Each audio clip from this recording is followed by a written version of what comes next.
Hey, how is everybody? So, the final episode of Warrior aired on Friday, and we cover the show every episode, guys. There's a playlist for it, so hop into that playlist. I'm going to link some stuff up at the end of this video so you guys can see more of what we've had to say about Warrior, and also a little bit of comparison with Warrior and Into the Badlands. And we're going to do a little bit of that in this video as well, now that we've had a full season of Warrior. So, that said, a couple things I want to put on your radar. Guys, make sure that if you are new here, you hit that subscribe button and that notification bell. This is the best community on YouTube. I say that because the interaction is so awesome. The community really does make the channel. We go live every Tuesday. We are going live this Tuesday at 8 o'clock. I was going to say Central, but no, it's 8 o'clock Eastern Standard Time. We are going live, so hop in and join the community. We always have a good time. It's always a lot of fun. So let's talk about this final episode of Warrior. We've had 10 episodes in season 1, and I think the name of this one is If You're Going to Bow, Then Bow Low. So this one is really, really interesting, right? Because we find that everybody's kind of in a different place with this. We see where Ah Sahm is. We see the change that's happening with Penelope. We see the change that's happening with Bill, which is crazy. It is so crazy what's happening with Bill. We see how he's dealing with the aftermath of Officer Lee. We see what's happening with Young June. There's a whole bunch going on, a whole bunch of transitioning going on in this. Mr. Leary, we see what's going on with him. So this episode is phenomenal. It's really good because of the storytelling. That is what makes this show so powerful. The more I see this show, the more I'm impressed with the way that they are able to tell this drama. Guys, this is a complex show. There's a lot going on, a lot of different storylines, a lot of depth to almost each character in the show. So there's so much to explore in Warrior, and that is one of the things that makes it such a good show. Now, for me, it's actually really a great show because of the dramatic aspect of it. I love the martial arts aspect of it. It's fabulous, but it's not the martial arts for me.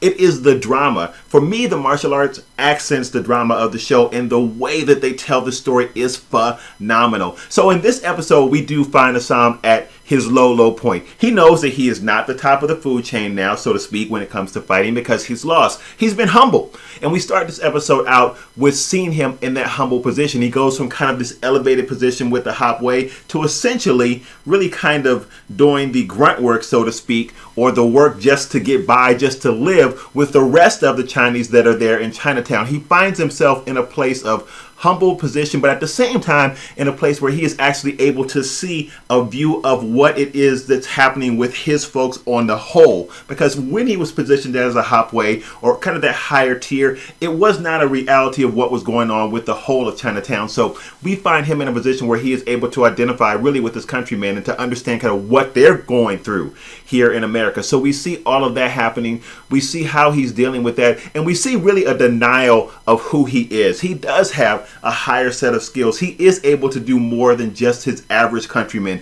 but we see him not embracing that. We see him kind of trying to walk away from that. And it's really interesting, right? Because there's a conflict going on with him in this series, or in this episode rather, and then we do finally see at the end how that conflict gets resolved. It's also really cool to see what happens with he and Leary. Everybody had been wondering, right? Like, we all wonder what the deal was, what was going to happen when he and Leary met up, and what that fight would be like. And we get this iconic scene in the factory, and everybody knows, listen, if you're a Bruce Lee fan, you know that's a callback, right? You know that that's a callback from, I believe, Enter the Dragon is where that fight scene comes from. If I'm wrong, somebody correct me. But I love the way that this show really pays homage to Bruce Lee, and Ah Sam's character essentially is patterned after Bruce Lee. I said before, this is not a Bruce Lee documentary. This character is not meant to be Bruce Lee, but it's meant to have characteristics of Bruce, and he does that so well, especially with the fighting style. So I was on the edge of my seat when I saw this fight, and I thought it was going to be more. I kind of wish that it was more, but I'm cool with the setup that they gave us to bring that conflict into season 2 of Warrior. So it's really fascinating to track what's going on with Ah Sahm here, but not even Ah Sahm, what's going on with all of our different players. So if we jump to Ah Sam's sister, Mai Ling, who I love Mai Ling. I love Olivia Chen is awesome in this position, but we see her, right, having kind of taken the reins of power, but we see her trying to do all that she can to hold on to that. And where she thinks she is in a certain position with the Feng Hai, she's not. She finds out that, listen, they really only used her as a means to an end. But it's interesting, right? Because she was doing the same thing with them. And where she thought she kind of had a grip on the seat of power between them and Father Jin, she finds out that she doesn't. So the Feng Hai have kind of made a power play. So she's got to deal with that. There's a whole bunch going on there as things get ramped up with her and Buckley. So she's got to deal with the governmental aspect. So there's a lot of stuff happening with her in this episode too. Everybody has kind of had their horizons kind of broadened. We're starting to see what is possible, what might be coming down the pike for all of these different characters in the show. And again, it just goes to underscore the complexity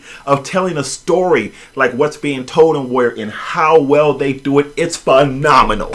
And if you're not watching this show, you really, really do not know what you're missing, especially if you're an Into the Badlands fan. And all of us are kind of reeling, tossing, and turning at the loss of Into the Badlands as we're working hard to save the show. But if you're looking for a martial arts drama, it's different than ITB. We'll talk about that in a second. You need to be watching Warrior because it really is that good. So we see what's happening with Mai Ling and how she's having to adjust to the new things on her plate. We see what's happening with Penelope, right? Who at this point was the only one in this story that was almost pristinely clean. Everybody else kind of had like a little bit of a crooked edge to them. But we see her now moving into positions of power and moving into a situation where she essentially has to make a power play. Now, we don't know what's happened with her dad. It looks like her dad has had a heart attack, in which case I think business would probably fall to her. And I love her character too because she's such a capable woman in this show. Like, she's smart, she's strong. So it'd be interesting to see what goes on with her character as she starts to understand that you can't play everything necessarily on the up and up. Also, now when we look at what's going on with Bill, who has essentially, it's crazy, essentially has taken Damon's spot. Bill has killed Damon and Bill has taken Damon's spot. I almost think that the times that we saw Damon when Bill was still seeing Damon and Damon was no longer alive, it was a little bit of a foreshadowing to come. I feel that way. And now I'm excited about Warrior. Let me just say this. Let me just cut off and say this, because after having seen a whole episode or a whole season rather of Warrior, now we can start to deep dive, right? We can kind of do what we did with Into the Badlands and start to really get into characters and behind character motivations now that we've seen a whole season of the show. I think that Damon was really a foreshadowing with Bill when we would see him as something to come. Like, you are going to be me. And lo and behold, he ends up working for the Feng Hai. Even echoes the same sentiment that Damon echoed to him about the White Mountain. This show is phenomenal.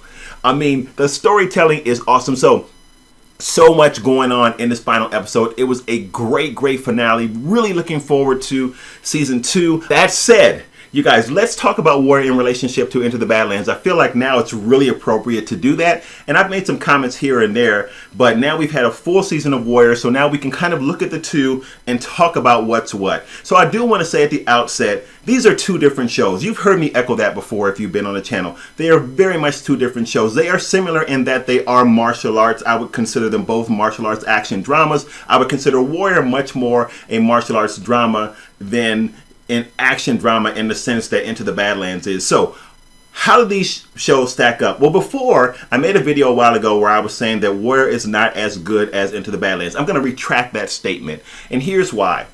They're different. They're different shows, and I actually get something different out of both of them. One of the things I love about ITB, to me, which is still one of the best shows on TV, unfortunately it's no longer being aired, we're pushing to get someone to pick it up, is that ITB gives you a little bit of everything and it does it excellently. So if you like fantasy, there's fantasy in ITB, there's a bit of sci-fi, there's certainly drama in ITB, and the martial arts action in ITB is untouchable, cannot be touched. And I will say that even in relationship to Warrior. Now, I do understand that part of this is your preference, right? Warrior is much more grounded, as they say. You guys know I don't really like using that term as a martial artist myself. I don't like making those lines of differentiation between what's grounded and what's not. It's just a different style, what you prefer.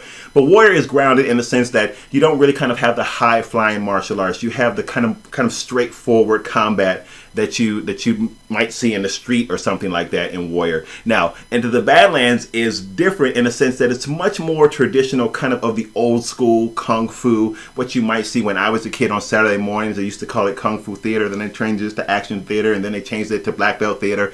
But it's kind of that high flying, House of Flying Daggers, Hero, Crouching Tiger, Hidden Dragon. So it's that type of high-flying martial arts. That's what we get out of Into the Badlands. So it depends on your preference. I like the classic martial arts a lot better because I feel like it displays more of a dynamic sense of martial arts, which is what I like to see on screen. So I think that the martial arts from the Badlands cannot be touched. It's just phenomenal. It is top notch. It is amazing. It's detailed. It's fabulous. So from that aspect, I do like Into the Badlands better. But in terms of the shows themselves, I just think they're so different. It's hard to pit them against each other, even though they're both martial arts shows. And I would say if you've not seen Warrior, but you have seen Into the Badlands, then you do need to check Warrior out because I think this is a show that you will thoroughly enjoy. It is a very, very good drama, and the way that this thing is produced is excellent. I do think that Into the Badlands and Warrior have similarities in their production value and how everything that we see visually in both of these shows lends itself to the storytelling. So I've always said a premium show is going to give you everything. It's going to give you not only good performances and good writing, but it's also going to give you good visuals, and those visuals will complement the writing and the performances, and both of these shows do that very well. So both shows are awesome. That's what I'm trying to say. So I'm going over here next. Follow me there for more Warrior content. We go live every Tuesday Eastern Standard Time. We are 8 o'clock p.m. this Tuesday, so make sure you join us. Hit that subscribe button and that notification bell if you have not already done so. Give this video a like, and I will see you over there. Let's go. Peace.